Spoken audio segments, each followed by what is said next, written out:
안녕하세요. 절대값TV의 명품 PD 한PD입니다. 자, 오늘 삼성전자가 지난 4분기 2024년 실적을 발표했어요. 굉장히 중요한 수치예요. 25년 대한민국의 경제 상황, 무역 흑자, 자, 모든 것을 가늠할 수 있는 어떤 기준점이 될 수 있는 거예요. 그런데 뭐 오늘 주가는 올라갔어요. 근데 주가의 움직임은 중요한 건 아니에요. 뭐 주가는 뭐 제가 예상한 대로 갔어요. 그죠? 예상한 대로 갔는데 조금 방향이 좀 틀린 건 있었는데 그건 중요한 게 아니고 어쨌든 제가 예상한 대로 갔는데 올라왔죠. 주가가 올라왔어요. 그동안 이제 다 많이 빠졌는데 뭐 실적이 굉장히 안 좋게 나왔어요. 중요한 거는 4분기 영업이익이 6조 5천억. 이거는 충격적인 수치예요, 사실은. 왜 그러냐면, 최소 그 가이던스가 한 8조 5천억, 그죠? 그 정도는 나와야 된다고 봤거든요. 그래서 계속해서 그걸 줄여나갔어요. 이것도 안 되겠다, 이것도 안 되겠다 해서 미니멈 7조 정도, 그죠? 미니멈 7조 정도를 예상했거든요. 자, 그러면, 한 7조 정도는 나왔어야 되거든요. 아주 최악으로 봤을 때 7조인데, 6조 5천억이 나온 거야. 자, 이 얘기는 뭐냐면은 상당히 이 시장의 전망이 안 좋다. 생각보다 안 좋다라는 거죠. 근데 사실은 안 좋을 거라는 거는 어느 정도 예상을 했어요. 왜냐하면 DRAM 가격과 뭐 DDR 가격들이 한 30% 이상 빠졌어요. 그죠? 이 판매 가격이. 그래서 안 좋게 나왔어요. 자, 그런데 어떤 주식 시장은 반등했어요. 올라갔어요. 그건 뭐냐면 최근에 삼성전자가 많이 떨어졌기 때문에 낙폭 과대로 밑에서 끌어올리는 세력들이 있었어요. 큰 손들이죠. 외국인과 기관들이 올려서 이제 어떤 뭐랄까요, 그런 상승 플레이를 한번 한 거다. 그렇게 생각하시면 되고, 그건 중요한 게 아니라 중요한 거는 4분기가 6조 5천억이 나왔으면 그러면 올해 1분기는 어떻게 되겠냐 이거야. 그죠? 가이던스가 나오겠죠. 예를 들어 한 4조, 5조 그렇게 나오겠죠. 근데 그거보다 더 안 좋게 나올 수도 있다라는 거야. 안 좋게 나올 수도 있다. 삼성전자가 안 좋게 나온다고 하면 대한민국은 올해는 굉장히 부정적이다라고 볼 수밖에 없어요. 하이닉스도 작년만 못할 것 같고, 그 다음에 석유화학은 죽쓰고 있고, 현대자동차도 작년만 못하고, 지금 빅3, 그죠? 우리 수출 품목의 빅3가 작년보다 상황이 안 좋다라는 거잖아요. 자, 이런 가운데 4분기 기대 이하 나왔고 삼성전자 진짜 겨울이 오느냐.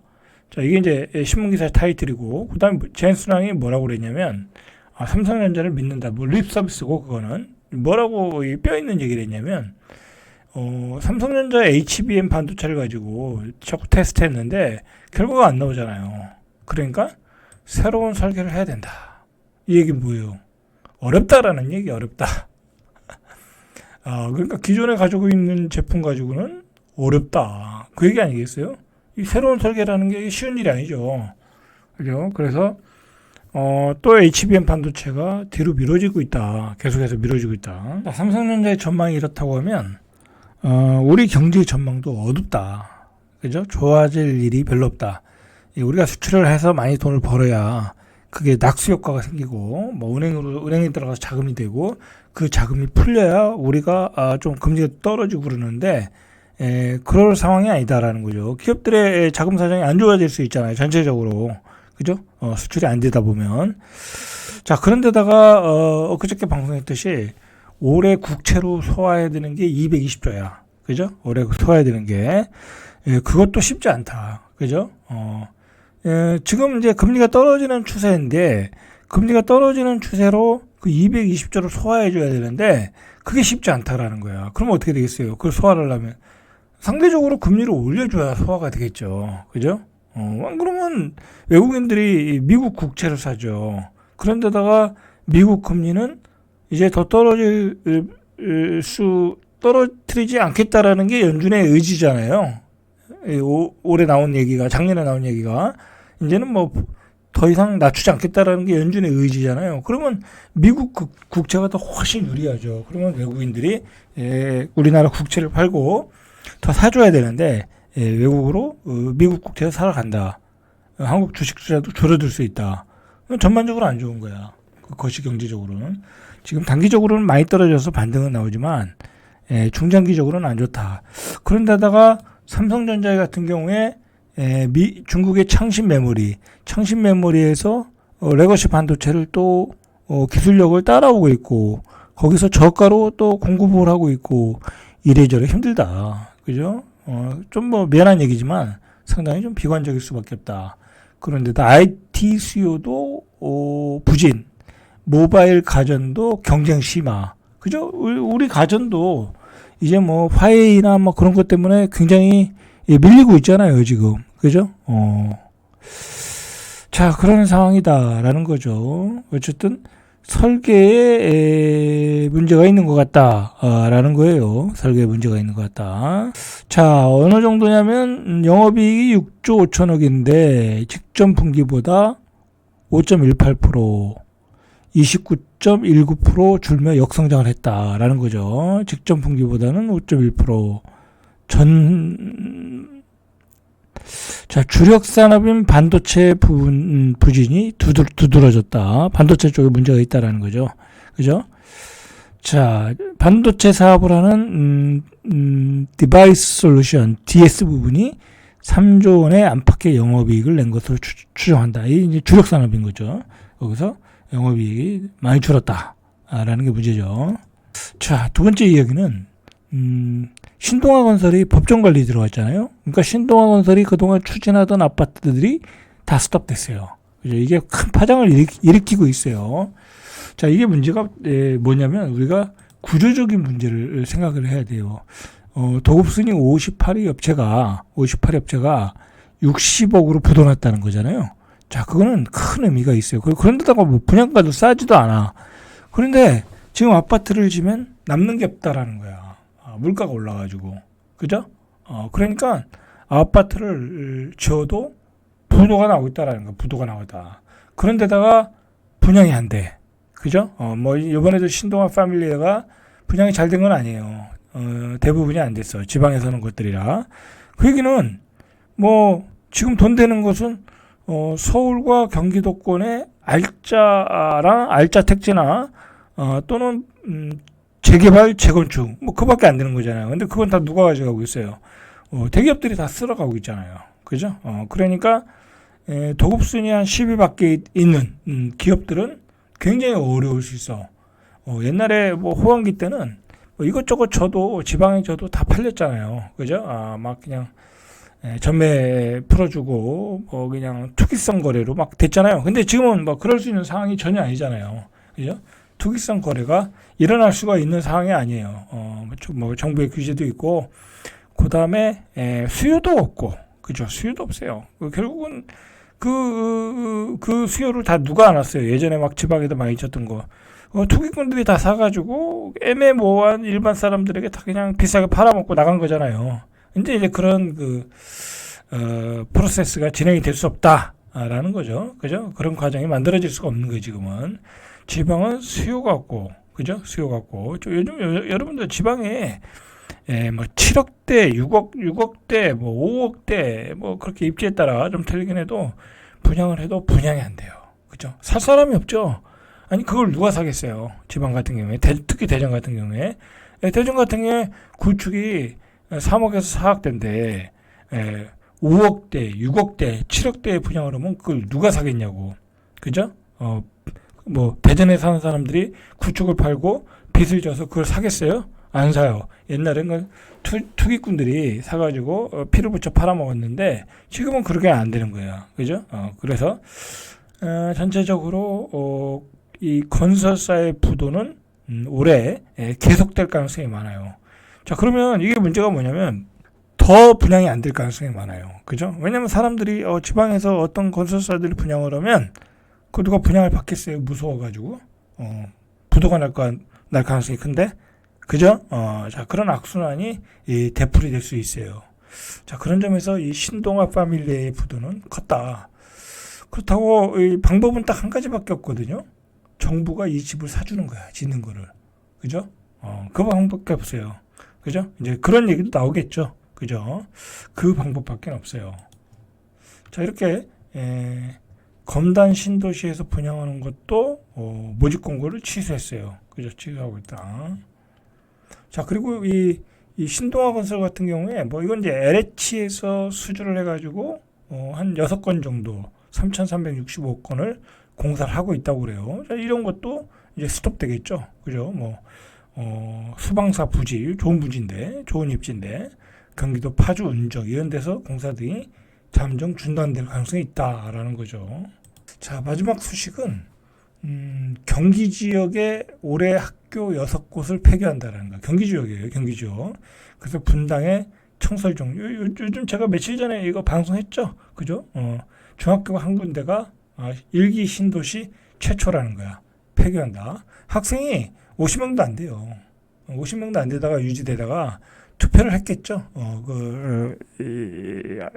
학부모들이 투표를 해서 도저히 안 되겠다. 그죠? 애들이 너무 없으면 어디 학교 다닐 분위기가 나겠어요? 차라리 다른 학교로 전학을 보내자. 그리고 학교를 폐교하자라는 거예요.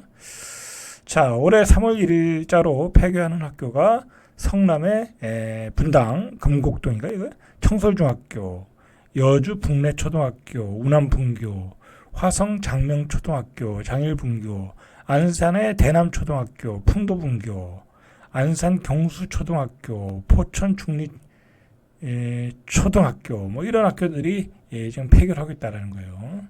자, 이렇게 폐교하는 이유는 뭐겠어요? 학생 수가 줄어드니까, 그죠? 이제 두 개가 하나로 통합되는 거예요. 이제 두 개가 하나로 통합. 자, 이렇게 되면 어떻게 되겠어요? 그러면 학교가 있는 입지의 아파트는 전세 가격이 올라가겠죠. 수요가 많아지니까. 그런데 폐교가 된 그 주변의 아파트 가격은 떨어지겠죠. 그죠? 자, 그러니까 우리가 앞으로 인원수들이 학급 인원수들이 줄어드는 학교들을 여러분들이 계속해서 파악을 하셔야 돼. 그 특징이 있어요. 특징이 뭐냐면 일단 빌라촌. 그죠? 빌라촌. 그 다음에 입지가 안 좋은 아파트들, 그 다음에 구축들, 그죠? 한 30년, 28년, 막 그렇게 된 것들. 그런데다 평수도 작아. 뭐 신혼부부들이나 아이가 있는 부부들이 안 가겠죠. 아이가 있다라는 건 뭐겠어요?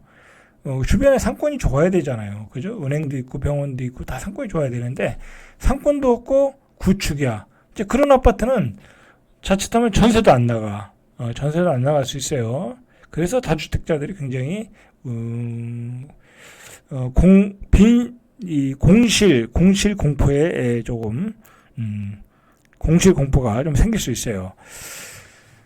자, 이제 앞으로도 고양, 일산, 부천, 중동, 안양, 평촌 이런 일기 신도시들 이거 오래됐잖아요. 그죠? 오래된 이런 일기 신도시에서 폐교 사례가 속출할 가능성이 있어요.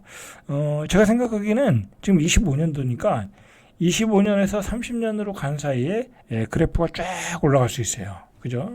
그러니까 그런 데는 빨리 팔고 나오셔야 돼. 빨리 팔고 나오셔야 돼. 자, 이렇게 투표를 했어요. 학부모들을 청설중학교인가 본데 이게 총 선거 인수가 41명인데 38명이 투표해서 찬성이 65%, 반대가 34%, 기권이 3명 이렇게 해서 투표를 해서 폐교를 했다라는 거죠.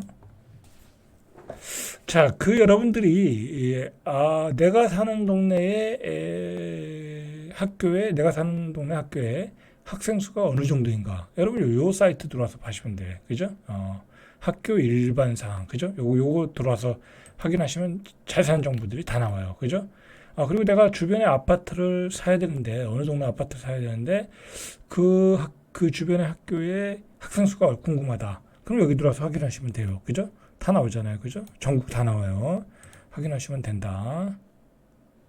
자, 그리고 폐교 정보를 알고 싶다. 자, 폐교 정보를 알고 싶다. 그럼 여기 들어와서 또 확인하시면 되는 거예요, 그죠? 폐교 정보.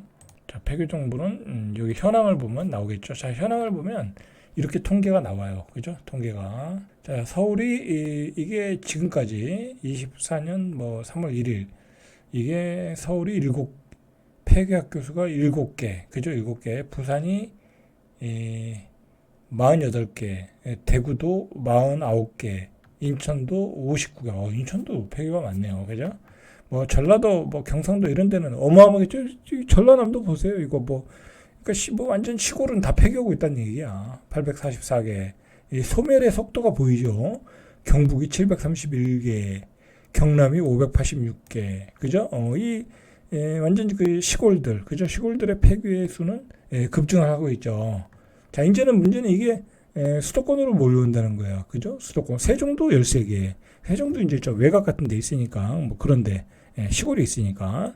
자, 울산, 뭐 대전, 이렇게 나타나고 있어요. 그러니까 여러분들이 여기서 확인하시면 된다. 그죠?